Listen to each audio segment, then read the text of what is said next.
if there's a new founder that's just getting ready to launch their franchise, they're probably saying, okay, Scott, that's all great, but how do I find my first franchisees? Doesn't that lead to why it's so important to start with your company-owned location? Not for just proof of concept, but how often have we heard, I found my first franchisees, they were either friends of family, or they were customers, right? That's the easiest way to getting our first franchisees, is they're often customers and referrals. There is no doubt about it. We have 2 new brands in the portfolio. And when I say new brands, these are new to industry franchise concepts that were born out of non-franchise businesses. So Bumble Roofing is a great example. And then Canopy Lawn Care. We've got a really diversified portfolio. And so, for example, our roofing brand is in a unprofessionalized, non-recurring, non-discretionary, high-ticket category where that founder, David Baton, has brought technology, customer-centric focus, and professionalism to a business that traditionally hasn't had those things. So he's got some differentiators. Canopy Lawn Care is a recurring, lower ticket, needed, not so discretionary spend item as well at the home services level, also with tech, right? Also with differentiation. So these are 2 brands that have had great success as non-franchise businesses. And now the next step naturally is to begin franchising. And here there's this marketing concept that's known as frequency illusion. And it was coined years ago, and it kind of describes how we as consumers, once we experience a brand or engage with a brand or somehow become connected with a brand, we will start to see it more often in the wild. Folks that have had a Canopy Lawn Care service, all of a sudden they start to notice the Canopy Lawn Care vans, right? Riding around. And if you notice that your neighbor was receiving a service from Bumble Roofing, all of a sudden you start to notice that Bumble Roofing truck that's rolling around the neighborhood. So these kinds of advantages from an existing brand awareness marketing penetration perspective are really, really important. And what we're finding is, in the case of David Baton and Hunt Davis, who founded Canopy Lawn Care, they're able to show a prospective franchise owner what the brand looks like as an alive, living, breathing, succeeding business in the marketplace. And setting aside the item 19, that is the historical performance from a financial perspective of those businesses, being able to see, feel, touch, experience, and understand the businesses, we have found that those operating, call them corporate enterprises or locations, are really important in helping to further shape and share what the differentiators are with brands. How do you feel about the number of company-owned locations before somebody franchises? Are you looking for somebody that has developed some scale? Now, it could be territory-based, but is there some sort of magic number or some sort of measurable data point that you look for that you feel like somebody has established themselves enough before they franchise? Yeah, I'll say it too. Like there's 2 key things, right? There's time. When we think about proof of concept, time and then territory scale. And when we say territory scale, that's more about penetration. So is that business replicable in standard systematized territories throughout major markets in the United States? And from we also look at brands that skew to the premium side of the categories as well, either from a differentiation perspective or technology perspective or both. But for us, when we look at a particular brand, we want to know that, of course, we want to have some sense that there is a strong proof of concept there. But ultimately, over time, can that business scale and support a franchisee's investment in a given market across the United States? From a number of corporate locations perspective, I believe if you're going to have a corporate location, you should have one. Right. And in many cases, you may have that founding location. So, for example, Bumble has a location in Los Angeles, California, Canopy in Raleigh-Durham, North Carolina. Our strategy isn't to grow those corporately run businesses. At some point, you have to make a decision. Am I the developer and growth engine of corporate units, or am I a franchisor?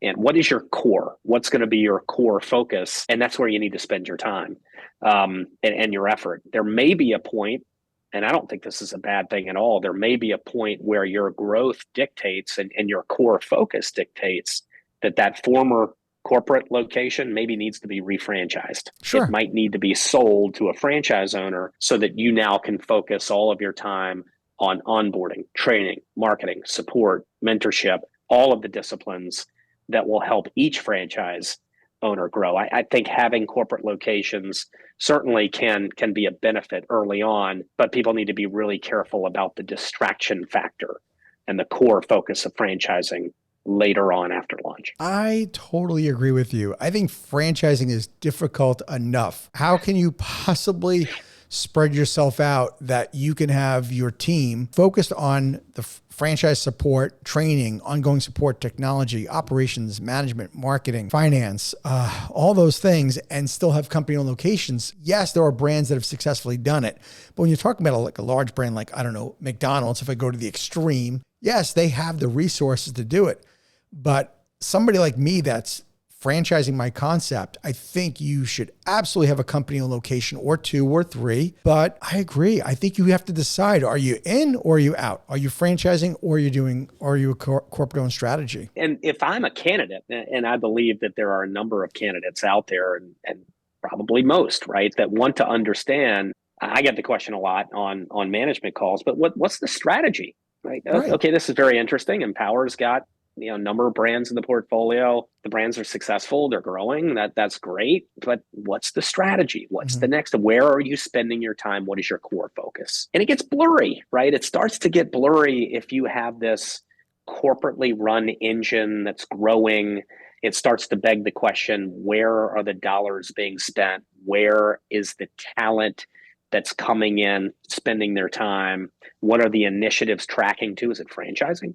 Is it corporately run locations? So I think, to your point, I also think about the benefit of having, I'll use the term from a food perspective, right? But having a test kitchen, having a corporate location that you can test and you can do A/B testing. You can run some I2M, innovation to market exercises to test new approaches, new products, new services, new technologies, and determine whether or not those new additions, that innovation is going to fail or succeed. And if it fails, then you move to the next idea on the list inside of your test kitchen, and whatever initiatives are successful, that gives you a proven opportunity to roll that out to your franchise system instead of having to use the franchise system and a small cohort of franchisees to run that test kitchen process. So there are very, very good aspects of having a corporately run location. But when you think about scaling, going from 3 to 5 to 10 to 20, it just gets to me really blurry from a strategic perspective when we all know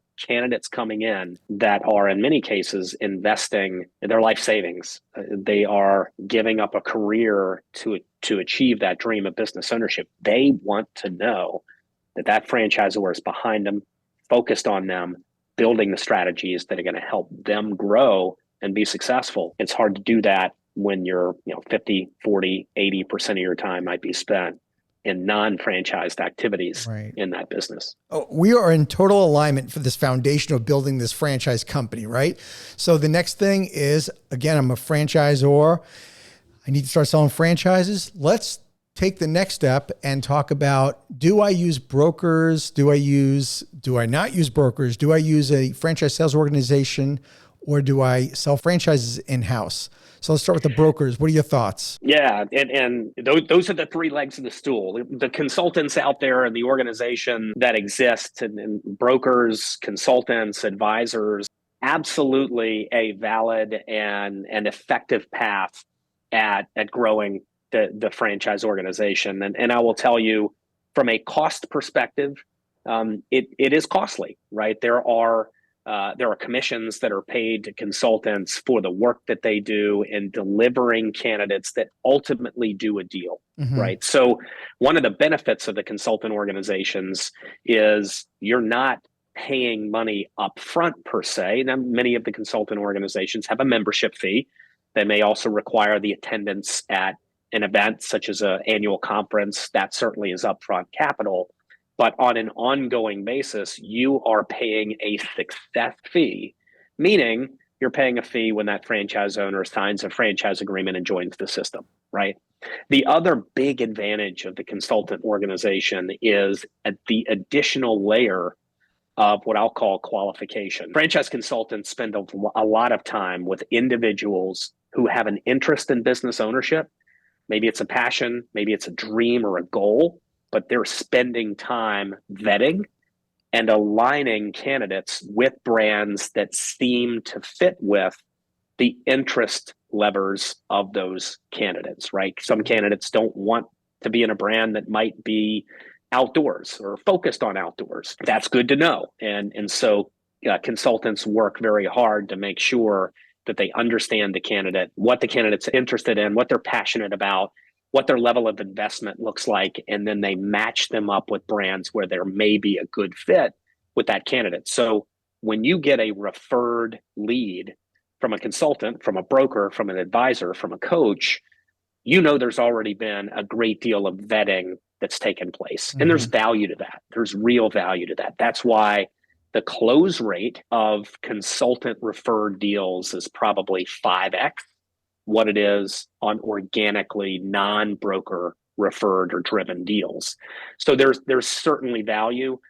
You'll hear franchisors say that it's costly on the consultant side. Consultants earn their commissions for sure, but it is absolutely a great way to get the brand awareness out into the marketplace, as well as to get qualified leads coming into the pipeline for potential new franchisee awards. Thank you for tuning into the Emerging Franchise Brands podcast. For additional insights, guest applications, and to stay connected, visit us at efbpodcast.com. The Emerging Franchise Brands podcast is for entertainment purposes only, and the views expressed do not necessarily represent those of Emerging Franchise Brands, its host Frank Fiume, or Emerging Franchise Group, LLC. Any discussed franchise or investment opportunity requires thorough investigation, obtaining proper disclosure documents, and expert consultation before making any investment decisions. The podcast and its host do not offer professional advice or endorsements, and they hold no responsibility for actions, representations, accuracy, or consequential damages related to the podcast content.